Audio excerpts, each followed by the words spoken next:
Blessed is the one who subscribes to this channel. Remember the golden rule. Treat others as you want to be treated. Welcome to Spirituality in Society. All right, welcome back everyone. Let's get ready to dive into some pretty thought-provoking stuff about the early Christian church. Sounds intriguing. Specifically, we're going to be looking at how they viewed their gatherings. Okay, I'm all ears.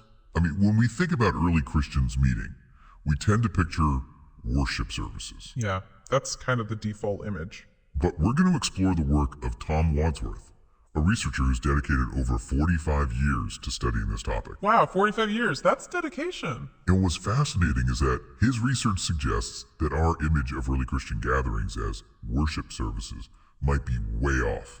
Okay, now you've got my attention. How so? Well, Wadsworth began his research with a pretty simple observation. Right. He is studying 1 Corinthians 14, which many scholars view as a window into early Christian gatherings. Right. But he noticed something strange, something that didn't quite fit. What was that? The word worship, as we understand it today, was basically non-existent in the text. Huh. That's interesting. Instead, 1 Corinthians 14 emphasizes this idea of edification. Edification, so like building each other up. Exactly, strengthening each other, fostering spiritual growth. So if it wasn't about worship in the traditional sense, what was the purpose of these gatherings? That's the question Wadsworth wrestled with. And what makes his findings even more compelling is that he wasn't alone in this discovery. Other scholars have noticed this too. Oh yeah, there's a whole wave of scholars who've been uncovering similar things for decades. That's pretty significant. It really is. For instance, Franklin Young, a prominent voice in the field, went so far as to say that early Christians had nothing to do that could be called worship in the cultic sense. Wow, that's a pretty bold statement. Right. It really challenges our assumptions. And Iran Bishop, a scholar known for his translation work, had a similar take. Oh, what did he say? Bishop stated that this whole concept of gatherings as worship services is completely foreign to the New Testament. Okay, so now I'm really intrigued. If they weren't holding worship services as we picture them, what were they actually doing? Well, this is where things get even more interesting. Wadsworth suggests that our modern obsession with what we call worship music, particularly from the 1990s onward, I see where you're going with this. might have actually muddled our understanding of those original gatherings. You mean like we've imposed our modern ideas of worship onto the early church? Exactly.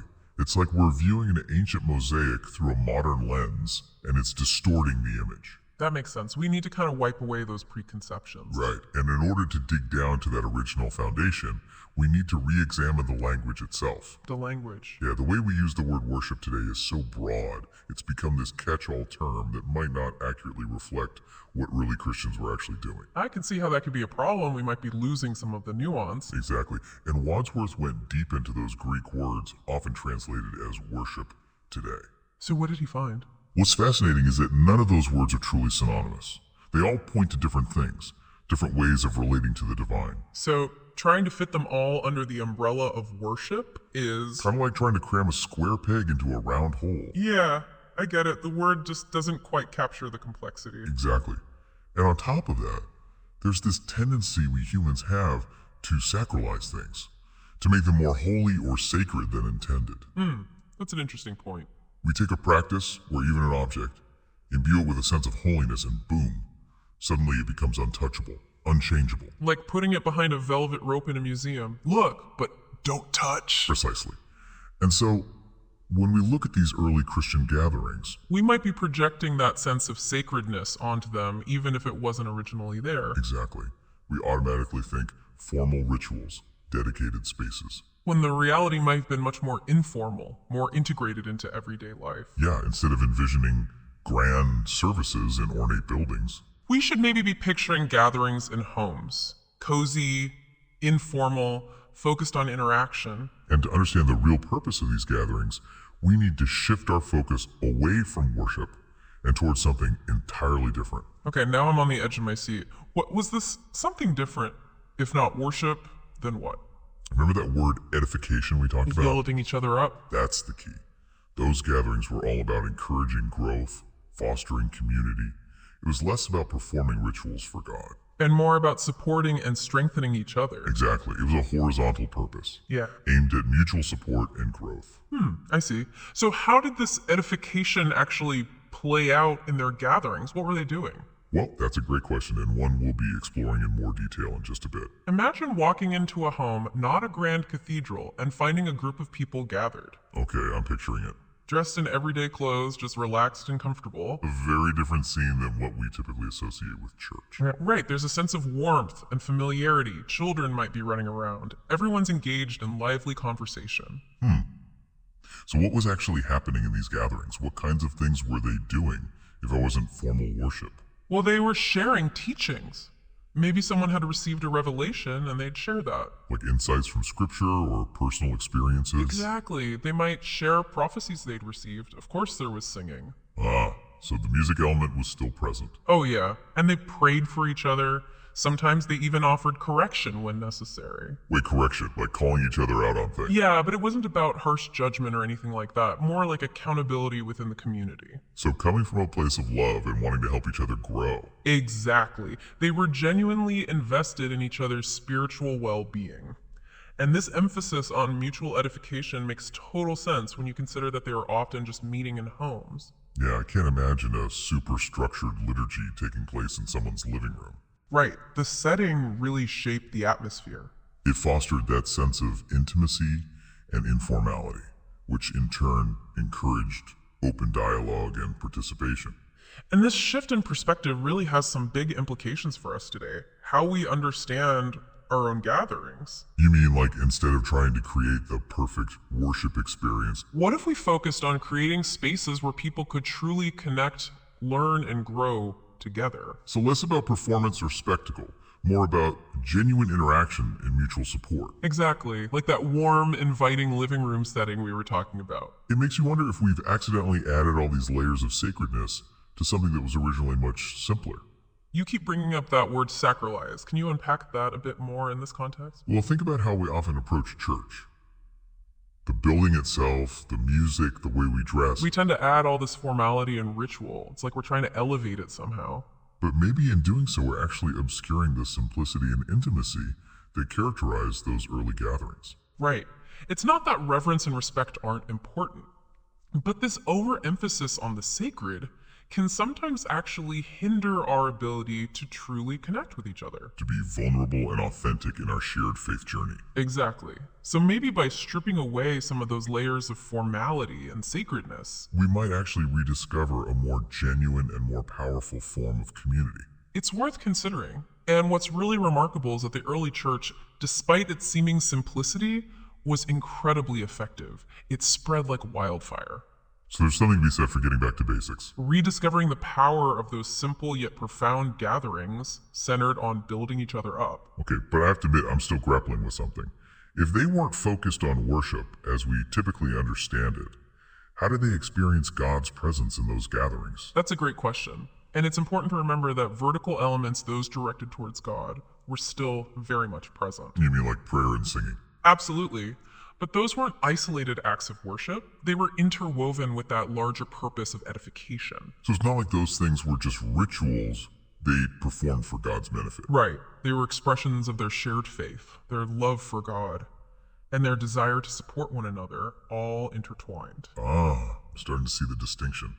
Like a tapestry. Exactly. You have those vertical threads, the prayers, the songs adding depth and richness, but they're woven together with those horizontal threads of community and mutual support.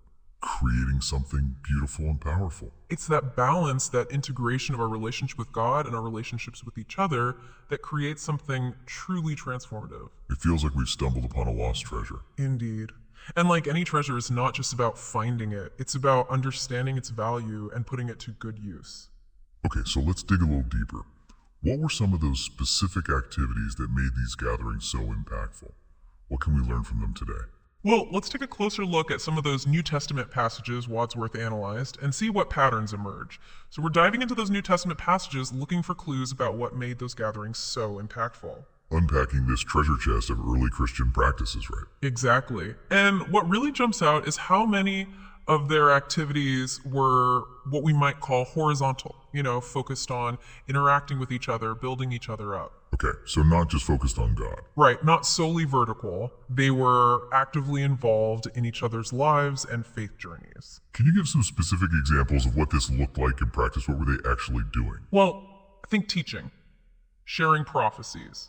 Someone might have received a personal revelation and share that with the group. Like a deeper understanding of Scripture, or maybe a message they felt God had given them. Exactly. And of course there was singing. Keeping the music element alive. Definitely. And praying for one another. They even offered correction when needed. Correction? That sounds a bit intense. Like calling each other out. Well, it wasn't meant to be harsh or judgmental. It was more about accountability within the community. A genuine desire to help each other grow and mature in their faith. So coming from a place of love and wanting to see each other thrive. Exactly. And this emphasis on mutual edification really clicks when you remember they were often just meeting in homes. Yeah, I can't picture a highly structured, formal service happening in someone's living room. Right. The setting itself really encouraged a more informal and participatory atmosphere. It wasn't about passively observing a religious performance. It was about actively engaging with each other, learning from each other, supporting each other. You got it. And this shift in perspective away from the worship service model has some profound implications for us today. You mean like how we design and experience our gatherings today? Absolutely. What if we focus less on creating the perfect worship experience, with all the bells and whistles? And more on creating spaces where people can truly connect, learn, and grow together. Exactly. Spaces that feel more like that warm, inviting living room where everyone feels comfortable sharing and participating. So less emphasis on performance and more on genuine interaction and mutual support. You got it. And this takes us back to that idea of sacralizing things, making them more holy or formal than they need to be. Okay, remind me what you mean by that again. Sacralizing. Well, think about how we often approach church. The building itself, the music, even the way we dress. We tend to add layers of formality and ritual. It's like we're trying to elevate it to make it more sacred. Right, like it needs to be set apart from everyday life. But maybe we've accidentally built barriers around something that was meant to be more accessible and relatable. That's a great way to put it. And it's not that reverence and respect aren't important, but sometimes this overemphasis on the sacred can actually hinder our ability to connect with each other. To be vulnerable and authentic in our shared faith journey. Right.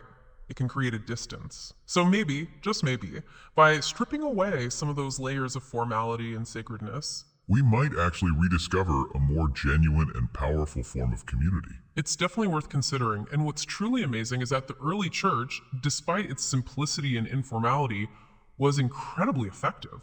It spread like wildfire throughout the Roman Empire. So there's something to be said for getting back to basics. Rediscovering the power of simple relational gatherings. Absolutely. It might require us to step outside our comfort zones, question our assumptions, and reimagine what our gatherings could be.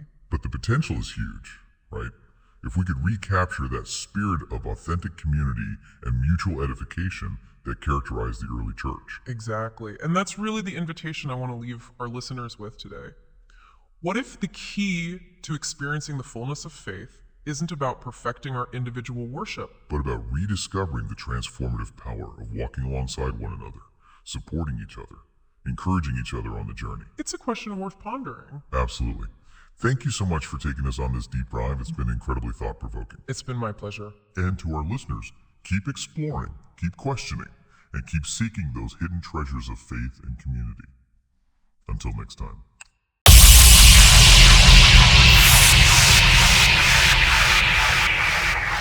Blessed is the one who subscribes to this channel.